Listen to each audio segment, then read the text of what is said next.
Joe Biden delivered an apparent further blow to British hopes of a quick trade deal with the US, suggesting he would concentrate on building up industries at home first. The president-elect echoed the language of Donald Trump, saying he would put America first. "I want to make sure we're going to fight like hell by investing in America first," Mr. Biden said in an interview with the New York Times.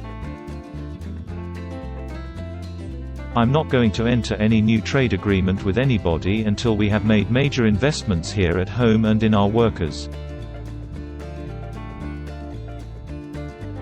His top priority will be getting a generous stimulus package through Congress to counter the economic impact of the pandemic.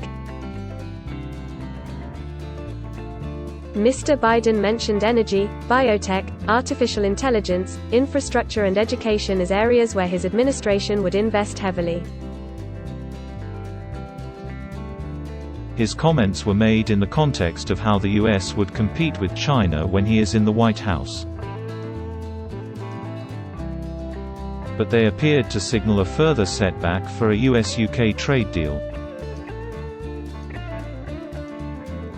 It followed Mr. Biden's public intervention last week when he said there must be no guarded border in Ireland.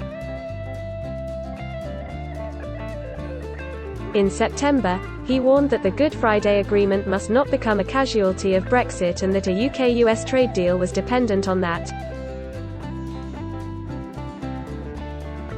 Mr. Biden has been a strident critic of China's human rights record and indicated he will maintain a tough trade posture towards Beijing, including keeping tariffs imposed by Mr. Trump. He said, "I'm not going to make any immediate moves, and the same applies to the tariffs. I'm not going to prejudice my options." Mr. Biden said he would pursue policies targeting China's abusive practices such as stealing intellectual property, dumping products and illegal subsidies to corporations.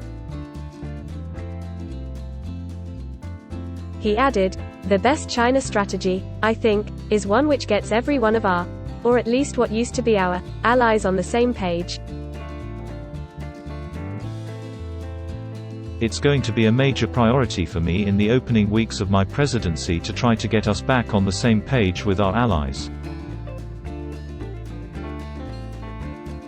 On Iran, Mr. Biden stood by his view that his administration would lift sanctions if Tehran returned to strict compliance with the nuclear deal.